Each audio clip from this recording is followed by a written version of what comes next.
hope you can hear me. You should be able to hear me at this point. Sorry about the mix-up. I had an old slide that said we were starting at 6. I think that scared a couple people. We are definitely going to start at 5:30 right now. Appreciate the people telling me that they can hear me and see me. So let's give everybody a couple more seconds to jump on. Right now, we've got about 550 people that have jumped on. We're up to 560. So while we've got a few more people jumping on, I'm just going to welcome everybody out today. This will be available afterwards. You can watch it as a recording. All of the materials that I'm going to share, there'll be lots of links that I'll be sharing. Those are available through the district website. If you go to the district website and hit on parents and then technology help, you'll be able to see all of the resources here today. I'm the only one that you can hear talking. You don't have to worry about other people hearing you or seeing you the way that we've set this up tonight. So I appreciate everybody jumping on and being part of our Remote Learning 101. We're up to about 620 people right now.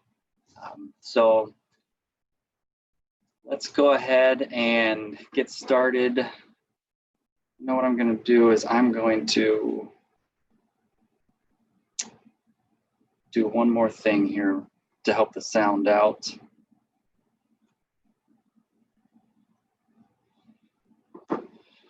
Okay. So our goal for tonight is to help parents and child care providers with a knowledge base to help their students in a remote learning setting. I have a handful of slides that I'm going to go through. It's about 25. I'm thinking this will take about 15 minutes or so. And then afterwards, we'll open it up for questions and answers. If you have questions right now, I think the most effective thing will probably be to wait until after I'm done with the presentation, and then if you're on the Zoom call, if you could put your questions in the Q&A section. There's a little Q&A button on the bottom of your Zoom application.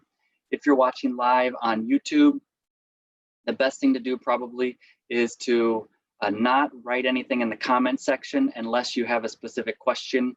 YouTube chat, on the YouTube chat, a lot of times there's just conversation that's happening, so you can talk to each other, and that's great. I will be able to best answer questions that come up on YouTube live if those are just questions as opposed to the comments back and forth. But I'll try either way to get to the questions that come through on the chat or the Q&A, as well as the YouTube live.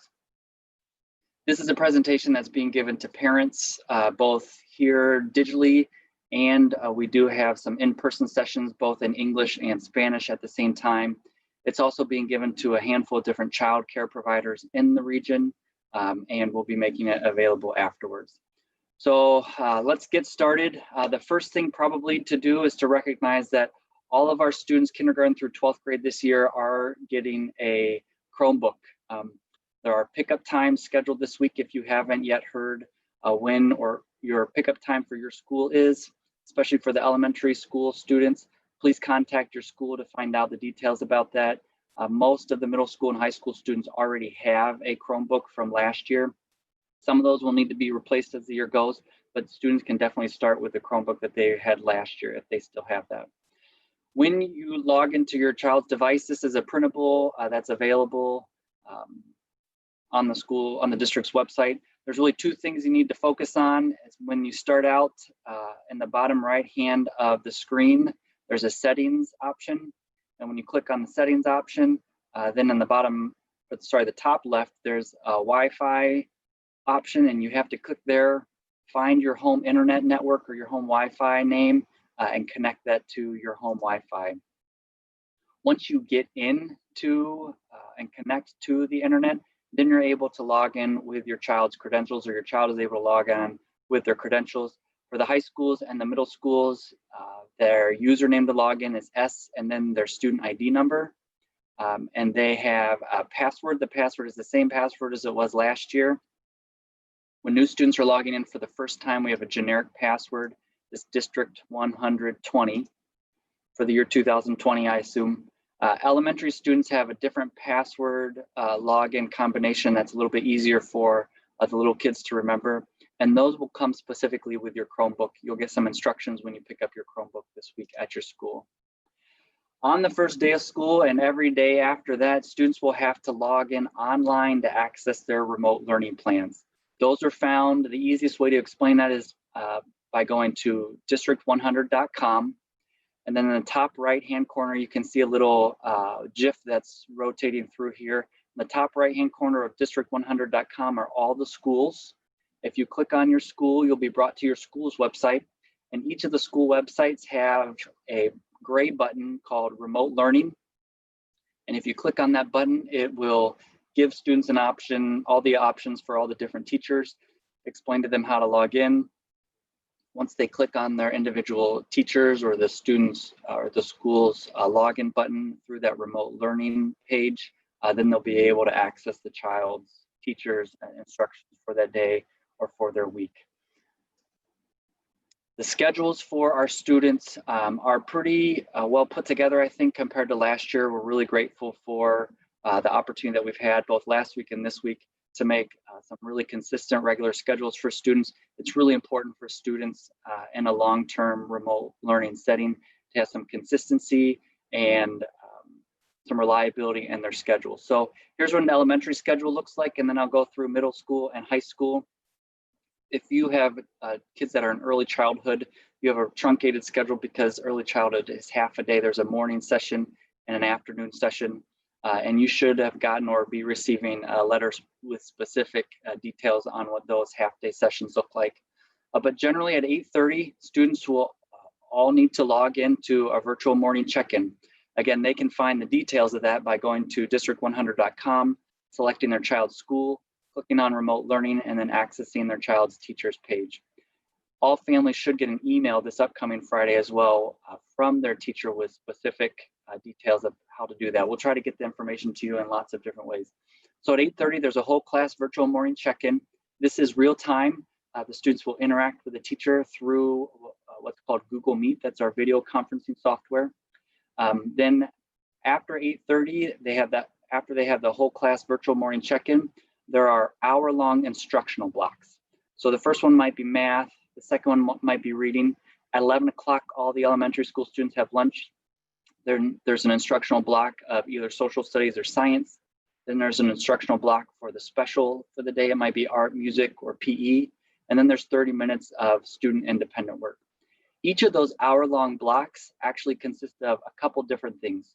There's going to always be an initial 15 to 30 minute live virtual lesson. The teacher will be instructing the students, interacting with the students. The students can ask questions. The teacher will answer those questions. So it's real time as opposed to last year when most of the work was just given to students and parents had to manipulate through links and assignments and print out assignments. After the real time Google Meet live virtual lesson, then the students have between 30 and 45 minutes of individual work time. For some students, this will mean that they need to interact with the teacher, ask their teachers questions, get some real specific individual support from a teacher. That will happen through the video conferencing tools. For many students, the initial 15 to 30 minute live virtual lesson will be enough. And the teacher will say, okay, now that I've given you this lesson, here's the work that you need to do. This mirrors the learning that happens in our classrooms on a daily basis when we're in person. Multiple times in an elementary school student's day, they go through a mini lesson, a 15 to 20 minute lesson, and then they have time for independent work to apply what they've learned to an assignment that the teacher gives them. So they'll be doing that throughout the day as an elementary school student. We tried to schedule the elementary day so that it was easiest for students and parents to know exactly what time they needed to get back on for that real-time instruction. So it's on the hour, on the top of the hour, 4 times a day. Students sometimes may be engaged in work between, for example, 9 o'clock and 9:50, and they'll have that entire hour almost that they'll need to work on what their teacher's given them, and the teacher will be accessible for them.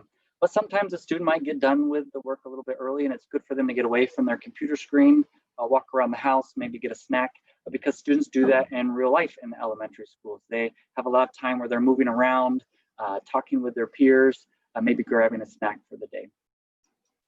In our middle school schedule, it's a little bit different. There are 4 different periods throughout the day. There's 2 periods in the morning and 2 periods after lunch. We are working with a semester-long block schedule.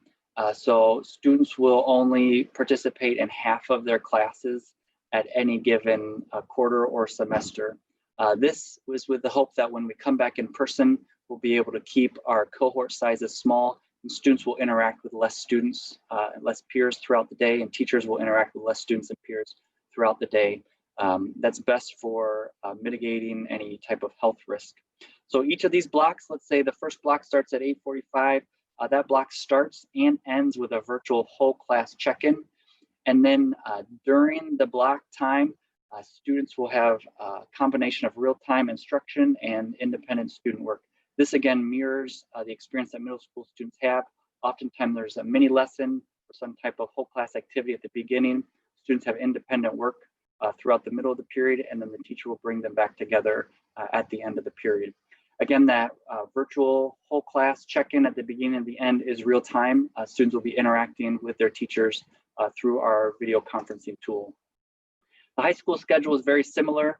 It just is pushed back 15 minutes. It starts at 9 o'clock, but every class is 75 minutes long. There's a break for lunch, and it's the same idea. We're using a block schedule, and this way students work on half as many courses, but they get done with each course in half of the amount of time because they're able to spend more time every day on that course. So what I just showed you was the schedule that students will be participating in 4 days out of the week. A fifth day every week we're calling conference days.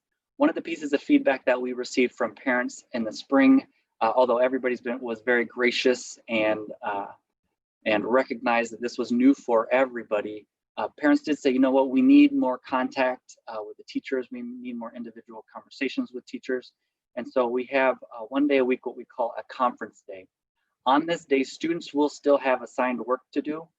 It may be continue to work on a project that the teacher had assigned them. It may be some online math or reading instruction or activities that they can do during the day more independently. There won't be any direct instruction live from a teacher that day. Instead, the teacher will be focusing on reaching out to families, having scheduled really parent-teacher conferences kind of throughout that day. So they're able to connect with parents, answer questions that the parents may have, follow up with parents if a student is struggling. We really wanted to emphasize the amount of contact that a teacher has set aside for them to interact with parents and answer parents' questions and answer any types of support that parents or students will need. So teachers will be reaching out to parents and students for conferencing time. In some cases, the parent will want a conference, and in some cases, there may be less parents that need to conference, and the teacher will use that time to do small group lessons or individual check-ins with students and provide some coaching or some check-ins around the work that they're doing. The conference days for our different schools are a little bit different. For elementary schools, the conference day is going to be on Friday. That allows us to have consistency for our little ones so that on Monday, Tuesday, Wednesday, Thursday, they can focus on schoolwork. A lot of times when you bring a really young child out of a daily school routine, you have to reteach them the routines. That happens oftentimes to some degree regularly in person. All the kids have maybe been gone over the weekend. They come back in on Monday, and the teacher has to take some time to reacclimate them with the schedules that they have. And so in order to try to cut down on that and provide our youngest kids with as much consistency as we could provide them, the elementary conference day is going to be on a Friday. For the secondary schools and students, we thought that it'd be most beneficial for them if they could have a day in the middle of the week where if they needed to just work independently, reach out and get some individual teacher support on that conference day, that would be most beneficial for them. And so the conference day for secondary schools is on Wednesdays. So I'm going to take a couple minutes and just talk about Google Meet. Google Meet is our video conferencing tool. Sometimes people use the word Zoom as a general term, kind of like we use Xerox or Kleenex, and we really just mean tissue or copies. So Zoom is in some ways become a verb as much as it's become a pronoun. We don't use Zoom in the school district for most of our interactions with students. We use what's called Google Meet. All of our current technology tools that provide the basis for our interactions with students are done through Google. Examples of that would be Gmail. All of our students have a Gmail Our secondary students have a Gmail account. All of our students have a Google Drive account. Google Meet is the safest way for us to provide a firewalled system for teachers and students to interact with each other. It's impossible for an outsider, someone that doesn't have a district100.com email address or login to get into our Google Meets, as opposed to Zoom, where people from outside an organization can get into a Zoom. You've probably heard of the term Zoom bombing. That doesn't happen with Google Meet because the people that join have to be part of the domain. A teacher can invite someone that's out of the domain to be part of that, but generally it's the most secure way for us to interact with our students and provide a safe environment for our students. So that's the reason we don't use Zoom. The reason we're using Zoom tonight is because I can't have you all on a Google Meet because you are all outside of our domain, and so the privacy protections prohibit me from doing a Google Meet with all of you. But I am going to show you how to join a Google Meet for if you are a student or if you're helping your child join Google Meet. And the instructions that you receive from teachers, they'll probably tell you that to join that class, especially the first time, you go to meet.google.com. You have to be logged in. Your child has to be logged in with their District 100 login in the Google system. And the teacher will have a meeting code or nickname, that's very similar to Zoom. But this meeting code and nickname is only accessible to people that are logged in under a district100.com email address. So when they go to meet.google.com, they'll type in the meeting code or the nickname that the teacher gave. I'm going to show you how to allow Meet to access a camera and a microphone. Some of the teachers will ask the students to turn off their microphone or camera just so that they can be the focus of the conversation, and then they'll hit the Join Now button. This is something that's also available on our website as a download in case you need to have that, especially initially during the year, as a resource. So here's just an example of how to navigate a meeting. When a student joins a meeting through Google Meet, our video conferencing tools, this is what their screen is going to look like. Up here in the middle, you can, number one, it shows how many people have joined the meeting. So in this case, it's just one. Number two, there's a chat feature that allows the student and the teacher to interact via text. Number three, here is the joining information. It's just got the title of the meeting that might say English 9 or Biology 101 or Mrs. Smith's second grade class. Number four here shows how where you would mute a microphone. And most of the time, the teachers will ask the students to mute their microphone unless they have a question or want to say something, so that background noise doesn't come in. Number five shows where a student can end the meeting or leave a meeting. It looks like a red phone that's being hung up. But number six is where you can turn off your video. We call that you can mute your video. And some students may prefer to have their video off for whatever reason they want. Number seven allows a student to turn on closed captioning. Those are done automatically by Google. They aren't 100% accurate, but for some students that might struggle hearing things or understanding what a teacher is saying, the captions may help. Number eight is sharing a screen. And there are some controls on there that a teacher would have, but if a teacher allows such, a student could share a screen. This is what a teacher would use to share their screen. And then nine is the little three dots, hamburger button that has some more options. I'm gonna click through and show you what those are. Let's see, if we click on more options, it lets the student whose picture is right here change the layout, go to full screen, switch what camera they're using. Again, they've got to turn on and off captions. This settings button here is referring to the video settings or the audio settings. If for some reason the audio is not coming through, in most cases, this might be when maybe there's low bandwidth issues or internet connectivity. It'll give the student an option to use a phone call for the audio, and then there's some help possibilities. A lot of parents have asked, what will I do if I miss a Google Meet or my child's not able to join live? We are required to take attendance for state reporting purposes, and we do believe that students will have the best experience if they're participating live throughout the day, just like students in person will have the best experience if they come to class and interact with the teacher in many situations. But because we understand that not all families in this crazy environment can do that and support that, We are making sure that as much as possible, students and parents will be able to access recorded video links after the lessons are completed. So one thing that Google Meet allows us to do is automatically save videos if the teacher chooses in our password protected firewalled Google Drive system that will be available then for students afterwards so that they can watch the teacher for any type of instruction or mini lesson that they gave. And each teacher, because they'll have remote learning plans or pages, they'll have an individual way that they do that. It'll be a little bit different depending on the grade level. So make sure that your child knows where they can access that if they're not able to access the learning for the day. A couple things that I would suggest that you do as a family to think through how you can support your child in a remote learning environment.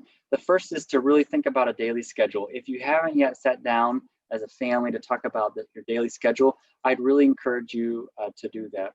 That helps your child make sure they know every day what's expected of them. Sticking to a routine is really important for children. One of the greatest things about schools is that it provides a consistent, reliable, and trustworthy routine for students. That's really important for their development and growth and their level of safety, how they feel safe in a school environment. So if there are things that you can do as a family or in your household to try to stick to a routine, that will really help. That includes making sure they get breakfast before they start, they go to bed early, they brush their teeth before they start, they've gotten out of their pajamas before they start. Maybe we all get together around lunchtime, or those who are at lunch have lunch together. If you have time in the next week and you haven't talked about Wi-Fi, you really need to talk about Wi-Fi as a family, and make sure that the device that you have is able to access the Wi-Fi in an area where you have as a designated learning space for those children. It's going to be best if you can find a space in your home that's free of distractions and that the students are able to access any supplies that they may need, which in many cases will start with the Chromebook, but it may include pencils, papers, an area to take notes, textbooks, or workbooks that they've received from the school. Some other things I think are important to remember is that it's because they aren't with a teacher throughout the day, it's really even more important that parents or guardians or family members communicate with their child regularly. Ask them about how their learning is going, ask them about how they're progressing. And then if you have questions or they have questions or they seem to be struggling, that's what those conference days are built for. You can reach out to your teacher and say, hey, when you have a conference day opening, can we talk? I have some questions or just want to make sure I understand how I can support my child best. Please make sure you're regularly checking for electronic updates. I know there was one of the learning pains we had last year is communicating with parents, and sometimes parents would get the automated emails from a teacher and not know what teacher it was from or what class it applied to. We're trying to work through those things, but please make sure that you know where updates are being provided, either through the email or through a messaging system that the student has to their class. I mentioned you can definitely need to reach out to the teacher for assistance. That's what those conference days are for. And especially initially as the kids put together their schedule and start to get used to the days, you have to make sure that they have a location to charge the Chromebook every night. In the past, they may have, if they were middle school or high school students, that may have been part of their routine when they came home. They walk in the door, put their backpack down, they know they have to plug in their Chromebook. For elementary school students, that may not have been something that you had a routine on in the past, but making sure everybody's charging their Chromebook every night, or that the Chromebook has a place to plug in while they're using it through the day. Some tips I'd recommend is that you recognize that a really important part of schooling is that students learn to own their learning. They learn to own their progression. They learn to take pride in the fact that they're figuring out how to learn. And so as much as you can as a parent, support them in owning their learning. This means that you're not doing the work for them, but you're letting them struggle through that. Parents are great coaches, and parents can help students process and think through how they can approach their learning. But part of graduating from high school means that I've had 12 years to grow in my ownership of my learning. It's really important probably right now to think about how you can manage stress in your home or anxiety. Teachers do a lot of work with students to help them manage anxiety and stress. They do a lot of conversations with classes on recognizing different emotions and feelings, and they'll still be able to do that through some of their whole group and whole class conversations. But it will really help if a parent or guardian or other family members can be talking with students about their feelings and their emotions and help them manage that and recognize that and work through that. While a lot of the instruction throughout the day now is happening through a screen, a computer screen, It's really important for families to monitor the time on screen and the time that students are online. So students do have breaks during the day where they finished their assignment. It's probably good to get them off of the screen and not just let them migrate over to Minecraft for 15 minutes while they wait for the next block to start. Get them out, get them doing some chores. They could have chores during the day that they need to accomplish or dishes that they need to wash, but between the start of school and when dinner happens, get them out of off of that screen a couple times during the day when possible, because they're going to be in front of the screen so much. The fourth bullet point there is don't teach, help them understand. We recognize that this is a lot to ask of our parents. What we're not asking parents to do is homeschool their children. We don't expect you to be the teacher. It'll, as much as you're able to help and support your child, that will be beneficial for them. But a lot of the times that means helping them understand what resources the teacher has given them, what questions they should ask the teacher, where they're struggling and can ask for help, as opposed to you feeling like you need to teach them everything that they don't understand right away. The learning should be about the child. It's not about completing the work. And so if there's some type of assignment and the child feels like I can't do this, what we don't want parents to do is to do the work for them, so it looks like they've understood. That doesn't help the teacher know where they need to reteach or support children individually. And so if a child can't do the work because they don't understand it, help the child recognize that that's part of learning. We wouldn't go to school if we didn't understand, if we already understood everything. We go to school because we don't understand everything, and communicating with the teacher that, hey, I don't understand this, I wasn't able to do the assignment, helps the teacher know where they need to support that child. And if you have opportunities and feel comfortable to connect your children with other children in small groups, preferably outside, that's probably important for their development and growth as well. So they might have a couple really close friends and you just say, hey, even though you're not interacting with 50 or 100 students every day, let's try to connect with these couple friends on a regular basis. If you need technology support, you need help trying to get into the Chromebook, you need a password reset, something breaks, there's a couple different ways that you can get access to our assistance. There's a help desk form on the district's website. It's on the front page, it's on the technology help support page, it's on each of the schools' websites. There's this help desk form. That's probably the quickest way for you to get the right kind of help. You can also contact the help desk. There's a phone number there that's available on the district website, on each of the schools' website, or you can just send an email to support@district100.com. Again, all of this information is on the technology support site. Some of the other resources that are available on our website, I'll just go through right now. You can access our start of school plan on the website, district100.com. There's things like guides to Canvas, guides to Chromebooks, troubleshooting tips. There's different ways to log into Mastery Connect if you're an elementary school parent. Again, these are all just some resources that are available online that might be a good place to start or look at once school starts. Recently, the Ida Public Library has also announced that while many of our students are able to access on a regular basis the Ida Public Library resources because they are residents of Belvedere, students that lived in Boone County but weren't residents of Belvedere previously were not able to access that. Ida Public Library is graciously opening up their doors and creating special library cards that are going to be free to any student that's a Belvedere 100 student or North Boone 200 student, so that they can use resources that Ida Public Library has. This includes e-learning resources or ebooks that students can check out, and you just have to bring a photo ID and proof of student enrollment to the library, and they'll set you up for that. We're really grateful for the Ida Public Library for doing that. Also, if you don't have internet access in your home, maybe you're accessing this video at work or through a cell phone, you probably really need to think about some type of consistent, reliable internet access at home. Hotspots off of phones work to some degree, and they may have worked in last year and the prior spring because we were less reliant on a real-time video interaction, but cell phone hotspots may not work as well right now. So if you have internet issues or don't have internet access at home, please contact your school's office just to discuss some type of support option. This includes we are opening up our high school gyms and cafeterias and middle school gyms and cafeterias for a small number of families to come in and access the internet. Comcast does also have an Internet Essentials program that's a budget conscious amount of money. I think it's just $10 or $11 a month for internet to homes, eligible homes. So there's different ways that we can help you, kind of guide you through that process if you don't have internet access at your home. All right, so that is what I've prepared right now for,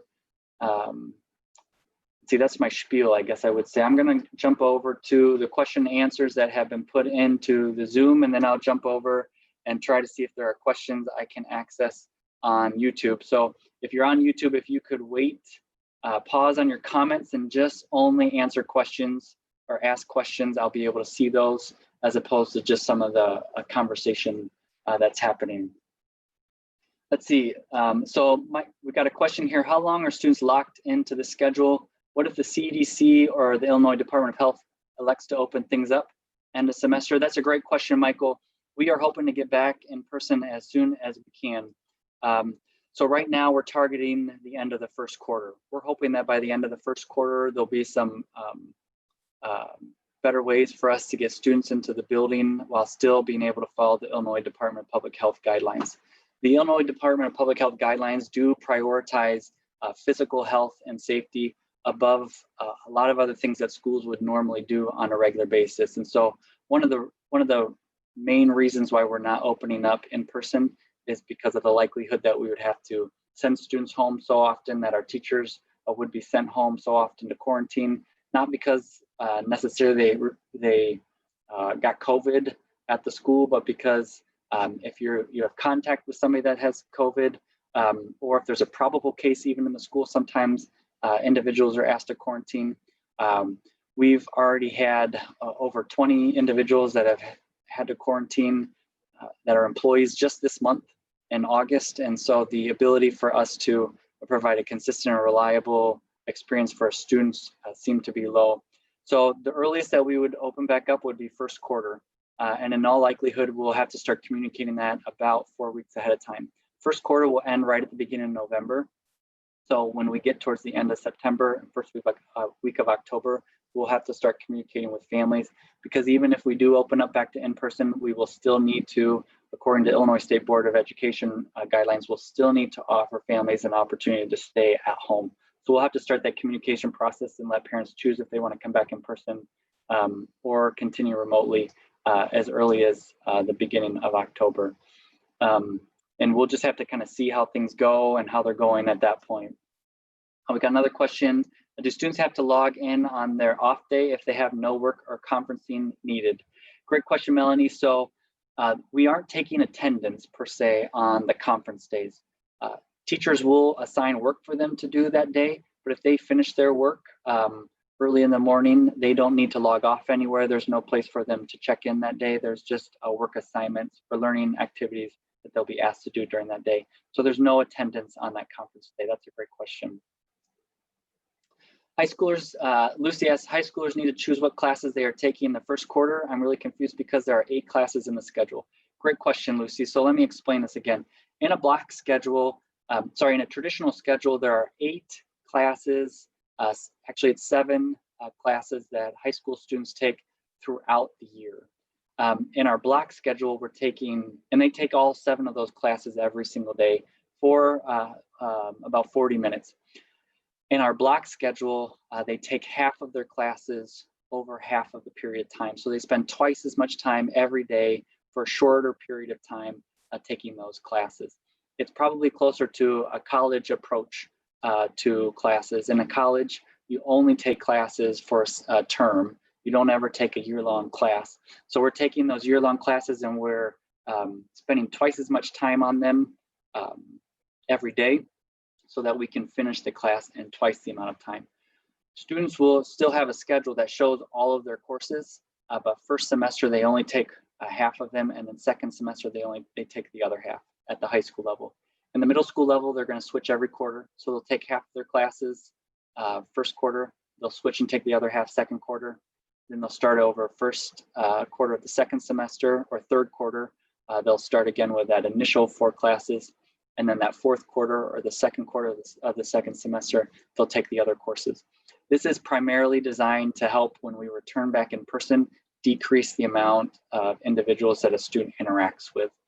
So a traditional middle school or high school schedule has an individual student interacting with upwards of 150 to 180 students every day. If we take the amount of time that the students spend on those classes, make it twice as long, that allows them to finish their courses in a shorter period of time, but also cuts in half the amount of students that they interact with. The students don't need to re-choose classes, and they don't need to pick which classes they take each term. The administration at each of the schools has already chosen which traditional periods will be done first semester or first quarter, and which will be done in the second half. Eric asked, are high school students supposed to pick classes for e-learning? We're taking, great question, Eric. I think that's related to the last question. We're taking the courses that they picked last year when they were signing up for courses, and we're just using those courses. So they're the same students that students would have chosen or would have taken in person. Megan asked, has there been any known technical issues with the user side with Google Meet? I think that's Google Connect or Google Meet. And if so, is there a document for parents to refer to in case troubleshooting needs to occur on the spot? Great question, Megan. I would encourage you to use, we do have on our website instructions. When this is done being posted, the instructions for Google Meet will be posted. And really the best resources and some of what we refer back to are just Google's own technical support pages. And so you'll be able to find links after this presentation to the Google Meet support. Generally though, we haven't had a lot of technical issues with Google Meet. It's a fairly simple interface. And if there are issues, it's either that your mic's not working, your video's not working, or you have poor internet connectivity.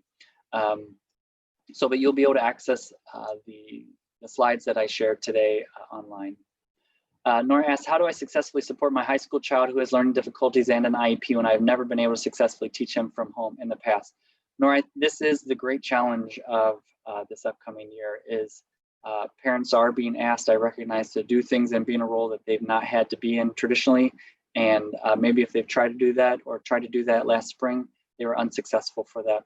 So one of the reasons we have that conferencing day scheduled, Nora, is so that parents are able to work with the teacher, meet with the teacher, talk with the teacher, get information from a teacher on how to best support their children. For many families, this is a really difficult task. I recognize that. And what we're hoping is that everybody chips in and does their best, because that's all we're able to do in this type of environment. Amanda asks, why is so much time being wasted on X time in the middle school? What class will they be missing out on to make up for that time? Amanda, so students have X time on a regular basis during their school day. X time is a little bit longer this year, but one of the things that's really important for middle school students, we feel like, is those social skills, those social emotional skills. And so teachers will be using that time to make sure that we're giving students support around non-academic growth and development areas that are so important for a middle school student. Melanie asks, will students have a way to connect with other students, like during their lunch via Google Meet or other means, so they can interact with each other? That's a great question, Melanie. So a lot of our clubs and after-school activities are still able to meet virtually. And so I'd encourage you to have your child reach out and see if there are clubs or activities that maybe they weren't involved with previously, but they could be involved with now. Many students, I think, will interact with each other. They might not use the district tools to do that, but I would definitely encourage you to talk to your child about figuring out how they can reach out to their friends and find times and ways to interact with them throughout the day and after the school day. Corey asks, can you please explain how PE will work for high school students? Will there be any type of physical activity? If so, how will that be assessed? In the absence of physical activities, will all content be handouts and written work? I'm concerned for our students' physical well-being as it relates to physical activity and fitness. This is a great question, Corey. It is more difficult to do some, not only PE, but some of our real hands-on technical courses. And so that does present some difficulties. That's probably a question that's best addressed with the PE teacher, maybe after you see the course expectations. There will be an increased reliance and focus on overall just wellness discussions and wellness topics that the students can learn about and show proficiency for. But a PE teacher is less able to monitor physical activity when the students are home. Gary asks, how will students be tested on course material? Great question, Gary. You'll probably see less traditional tests than maybe when you and I went to school, where the teacher passes out a Scantron sheet or a bubble sheet and says go, and everybody's got 15 minutes to fill those in. There'll be many more project-based assessments where students are given a longer period of time and have more opportunities for feedback while they're working on a specific project. We've been working towards that type of a proficiency model for a handful of years, and our teachers will rely on that a lot moving forward. Nora asks, are tutors available, especially for children who have IEPs and learning difficulties? Nora, depends on what grade your child is in. At the elementary school levels, where we previously had math and reading interventionists, we still have math and reading interventionists, and students will, if they qualify, have an opportunity after the first 3 weeks of school to work with a math or reading interventionist, either at home or in person on those conferencing days. If your child is in middle school or high school, part of the support around those conferencing days or throughout the day when students are doing independent work is that the students will be able to reach out to and get some assistance from their teacher specifically. Let's see, I'll take a couple more questions here on Zoom, then I'm going to jump over to the YouTube Live. Corey asks, what's the best way for students to work with guidance counselors? I have a junior and I want to be sure that there's accessibility to counselors in preparation for college admissions exploration and potential college visits that would have happened in school. Great question, Corey. So we do still have school counselors. They will still be reaching out to students and meeting with students and talking about plans for after high school, putting together plans for the upcoming year, selecting courses. I'd really encourage you to be part of your the high school back to school virtual nights that are this week. If you aren't aware of those, you can visit your high school website and get more information about that. So I would really encourage you to have your child reach out to their counselor and say, hey, is there a time that we can talk, we can meet virtually, or I can talk over the phone. But generally counselors will still be reaching out to students in the same way that they did to students prior. It'll just be remotely. Let's see. What about teacher conferences at the high school level? We need these too. There are teacher conference days at the high school level. Those are on Wednesdays. So they're every Wednesday at the high school and the middle school level. Those are designated as conference days where the teacher can reach out and work with individual parents or students throughout the day. Is PBG still in place? Proficiency-based grading, are students able to work with individual teachers for possible reassessments? Yes, Corey. We are still allowing reassessments. Teachers often have stipulations on that to keep students from just retesting and retesting. They might have to show that they've gone back and tried to relearn the material, but proficiency-based grading is definitely part of our approach moving forward. And actually, I think in many cases, really helpful for us moving forward. Proficiency-based grading environment focuses less on seat time and more on if the students are competent at skills. And so this is a situation where we actually don't have seat time at all. And so everything's based on proficiency. I'm going to jump over to the YouTube Live. So to be honest, it looks like the YouTube Live is just getting bombed with crazy comments. So I'll try to scroll through here and see. Teresa asks, when do schedules come out? We have not received one yet. Teresa, I don't know exactly when your schedules come out at the high school level. I definitely would give your high school a call tomorrow and tune into the virtual back to school nights to find out what the timing is on that. Josh asks, what if we want to use a standard computer instead of a Chromebook? You're able to do that. So Josh, we offer a Chromebook for all students, but if you want to use your own device, whether it's a standard computer, a PC, a Mac, tablet, they can do that. You just have to remember to have them log in to their browser or to Google. They won't be able to access the materials if they aren't logged in themselves. Last year, we did have all of our assignments that were posted publicly for parents to access because we thought it would be really important for parents to be able to get in there as easy as possible. That is not how we're doing it this year. This year, all of that material needs to be, we're trying to be more secure with students. And so any of that material that you need to access with your child is going to have to be done when they log in with their student login. So, but you can use any device that you want. Let's see, Carolyn asks, how do students know if they're supposed to pick up supplies and materials from Belvedere North High School? So every student has will have at least a packet that they can pick up that includes things like their the handbooks, the different handbooks that students have, information from that school specific to the school. So at minimum, there is that packet to pick up. So every student does have something they're waiting for them. Some students will have more or less. Some students might have workbooks or textbooks that they can take home. But every student will at least have a general information packet. So question, do I play Fortnite? I do not. I have not played Fortnite very much. I've played it a couple times. Eva asks, on September 8th, are classes going to be done on Zoom, or are we going to email the teachers if we have a question? So Eva, on September 8th, classes will start. Students will be asked to log in right away that morning. Elementary school students will log in at 8:30. Middle school students will log in at 8:45, and high school students will log in at 9. You can receive real specific information from your school. If you go to the virtual back to school night this week, they'll have more information about that. And on Friday, you should be getting an email, and your child will be getting an email, or you'll be getting an email if your child is really young, with specific instructions on how to log in. And that initial login will help them get to a virtual conversation like the one we're having now. It'll be through video conferencing tools to get instructions on how to go about that first day. So your children will need to log in right away Tuesday morning. Let's see. Somebody asked if we have plans for students with IEPs or 504 plans. Definitely, we do have about 100 students that have really specific IEP needs and that are coming in person every day. Other students that have IEP plans their case manager will be working through a remote learning plan with them that helps them try to accomplish as many of the goals as were in the IEP as possible.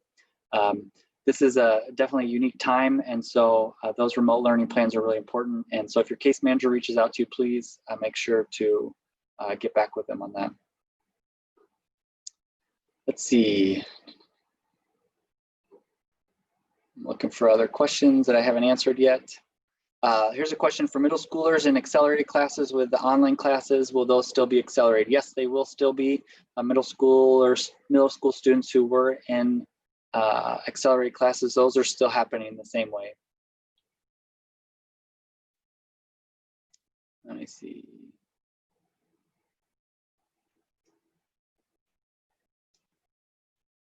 Okay, I think I'm starting to see questions that I've already answered, and people probably put them in and then I answered them later. Let's see, will homework be less because of all the time spending on learning? So that's a great question. We don't have a specific policy requiring teachers to give out less homework, but I'll tell you that I don't live in the district. My children started online learning themselves this past week, a week ago, and their experience is that they have a little bit less homework than they would have on a prior year. I think most of that is because they're able to squeeze in, they're still getting assignments and expectations to do work outside of the actual class time. But in a traditional school day, there's a lot of time moving between places. So we have to line up as a class and go to art, or the bell rings and we have 5 minutes to go to another period. Or when the teacher starts, they have to collect homework from everybody, and that takes 5 minutes before I can start the lesson. Those types of activities won't happen as much in a virtual or remote learning environment. And so my own children, at least while the teachers are still assigning them work to do, outside of the class time, they're finding ways to get that done throughout the day. They might have a little bit of homework after they're done logging off for the day, but you may experience a situation where the students have less work to do outside of their school day. Then there's another question, will elementary students still have handouts, or will parents print them at home? There may be some situations where a teacher, whether it's elementary, middle school, or high school, asks students to fill out a physical piece of paper. A lot of the work will be able to be done digitally, though, through the Chromebook. So they might have an interactive handout that the students can do online, or the handout may just be questions that the students need to answer in a Google document and then share that with the teacher. So there might be some things where you're able to print them or be asked to print them at home, but a lot of it will be online. Classes, I'll repeat this, a couple people have asked this. We do not use Zoom as a school district. We are using Google Meet. It's very similar to Zoom. And teachers or students may use the word Zoom as just a common verb in the same way that we say, I need to Xerox something or I need some Kleenex. And we just mean generically, I need to make copies or I need some tissue. But all of our student interactions are through Google Meet. It's our safe and private platform that allows only students to get on with teachers, and it's a lot more difficult for external people to get on. I got a couple different questions about supply pickup. Each school has their own supply pickup time. And so if you aren't sure about when your school supply pickup time is, you haven't seen those emails or those postings, definitely give your school a call in the morning and ask them about that.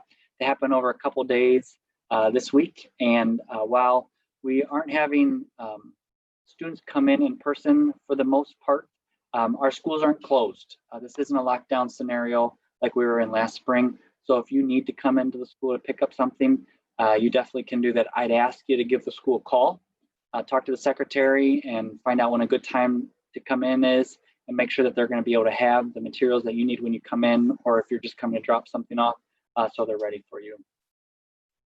Let's see. Will there be a phone call if students are absent, or is there a spot in parents' canvas with attendance for each class? We're not doing daily phone calls for student absences. You can still log into eSchool and see when students are absent or when they're present. But because we recognize that families may not be able to have their student log in at the specific time when the teacher is taking attendance, although teachers will be taking attendance at the elementary school first thing in the morning, and for secondary schools first thing at the beginning of every class. That's done for state reporting purposes, and we'll try to learn throughout the year which students are struggling to engage, which students are able to do the work outside of class time, and which ones of them really need some support to get on during class time for that attendance. Attendance won't count towards any type of grade in the class, but we will still be taking attendance. We will not be sending calls. Amanda asks, is there any reason why I've gotten 2 phone calls from the district in the last few minutes with no answer when you pick up? So we are doing a phone poll right now, or phone survey right now with parents that just asks you if you have reliable internet access at home. So if you picked up and that didn't have an answer for some reason, I apologize. That's probably just our system somehow not working. Michelle asks, will parents be able to sit and watch lessons with the child if needed? Or is it preferred that we help with the initial login and let them navigate themselves? It's a great question, Michelle. Definitely, this is kind of a sliding scale. Generally, we prefer that parents not be participating in the class experience. Just like for most parents, they don't come to school and sit next to their child during the school day. They aren't participating in that class experience during the school day. However, students will need some more tech support than they normally would. And so your child definitely, especially at the beginning, and if you have younger children, your child will definitely need some help getting logged on and getting logged off. And so if you have a child that needs some help, we would probably just ask you to stay to the side off of the camera so that you're not part of that class, but you can definitely help them with some of their support needs. Let's see. So there's a question about testing and map testing. We're looking into map testing right now and trying to figure out if there are ways that we can reliably do this in a remote way. Again, this is a scenario where we'd ask parents not to take the map test for the kids because it's used as a diagnostic and helps the teachers understand where they need to focus their instruction.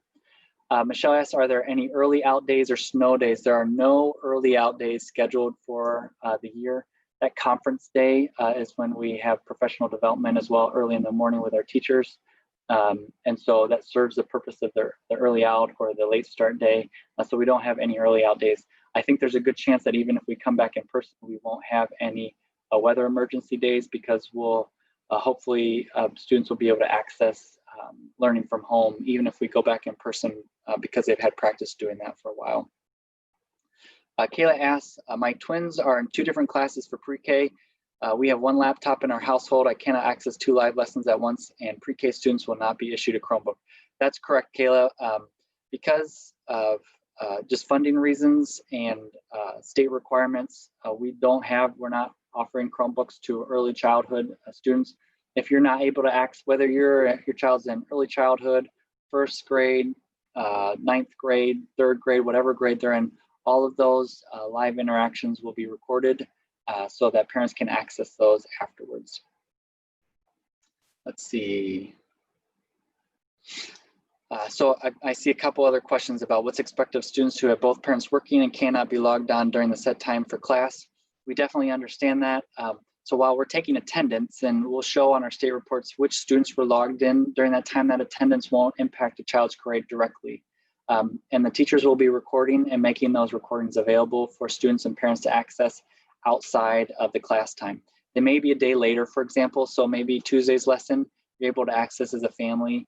Your child's able to access on Wednesday night or Wednesday after classes are out, but those resources will be available. And because we're in a proficiency-based grading environment, students are getting their grades and their scores based on what they're able to do and accomplish, as opposed to how much time they spent in front of the teacher or how much time they interacted with the teacher. Let's see. Someone asked, will the teachers be teaching live, or will it be like last school year where they just send out all the work for the week? A lot of our teachers will send out work for multiple days in a row, but the teachers will 4 days a week have live real-time interaction and real-time lessons with the students. Veronica asks, what happens if a student gets sick? Are they still expected to do the schoolwork or attend? Great question, Veronica. If a student is not able to participate in the live sessions or interactions with their teacher, they are able to access that afterwards, just like a student that maybe the parents couldn't help them or the parents both work. So just like when a student is sick in normal in-person learning, and we ask that they make up that work or ask the teacher what they need to do to make up that work, it'd be the same type of scenario here. They are expected to make up that learning activity. We got a question about food. We will continue to serve food. Food will be served at 3 different locations throughout the school district.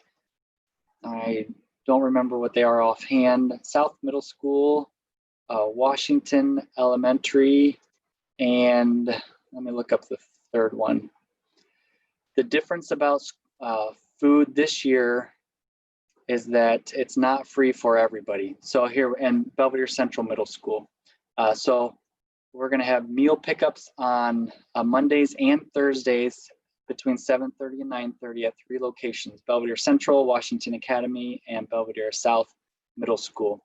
There were some prior waivers that allowed us to offer free food for any child in the region that came and wanted to pick up food, whether they were a student of ours or not. That doesn't exist anymore. So students that come to pick up food, either for purchase or if they're on free or reduced lunch programs, they can do that if they bring their student ID or know their student number, or the parent brings a student ID or knows the student number, because we do have to start keeping track of that this year. But again, on Mondays and Thursdays, we'll be delivering, or we'll have food for pickup at Central, South, and Washington Academy. All right, I'm going to do a couple more questions. Then I'm going to close this down because we've been going for about an hour. Let's see. Got most of these. I think I've answered most of these questions. Brian asked, will my student be required to have a hall pass in our home hallway? That's, Brian, if you want to tell your kid they have to have a hall pass or TV pass, that's definitely your call. You could do that. Someone asked, how will the school system gauge educational progress throughout the year? We'll do that in the same way that we've done that. If we're able to do some systematic testing for the students, even while they're at home, we'll do that. Traditionally, when teachers are collecting grades on different skills that students are proficient at, we look at those skill attainment levels throughout the year and determine as a district level, where are we struggling and where do we need to refocus our energies. We'll continue to do that as we've done in the past. All right, I think I've answered the majority of different types of questions. In closing, I would recommend everybody, let's see, let me stop sharing my screen here. All right, I think it's just me now. I really appreciate everybody's time tonight. I would highly recommend that you attend your virtual back to school night for the school. I really appreciate the support of the community. This has definitely been something that none of us hoped would happen. We tried really hard to be able to return in school. Again, like I said, in the interest of providing the most continuity and the most reliable service for our students, we are did decide to start the year out virtually. I believe this is in the best interest long-term of our students, but we'll see how the year rolls out. We definitely are going to try as hard as we can to get back in person after we've started, and we can see how our regional numbers, as well as continued updates to Illinois Department of Public Health guidelines, happen as we enter flu season. I'd encourage all of you to talk to your healthcare provider about getting a flu shot this year, because so many of the symptoms of the flu are similar to symptoms of coronavirus. If at all possible, we're able to take the flu out of the calculation when we're looking at different symptoms. That'll be best for families. We are going to try as hard as we can this year to give your child the best experience that we can remotely and hopefully in person later in the year. I really appreciate and recognize the difficult position that this puts our parents in, as many of them work are otherwise unable to provide daily support for their children. And I recognize this is really throws off your balance and is difficult for families. I don't have a good answer for you, but appreciate your willingness to try to chip in as part of our community. We're going to put as much effort as we can into helping our students throughout the remote learning experience, and hopefully when we get back in person. Please feel free to reach out to me. My name is Dan Weisman. I'm the superintendent. You can reach me by email at dweistman, DWOESTMAN at district100.com. I also have a suggestion box on the district's website, and you can call my office if you have questions or comments. So I'm going to sign off. Hope everybody has a great week as you connect again with your school administration for the back to school nights. And we look forward to having all of our students log on and have a great first week of school next week. Thank you very much.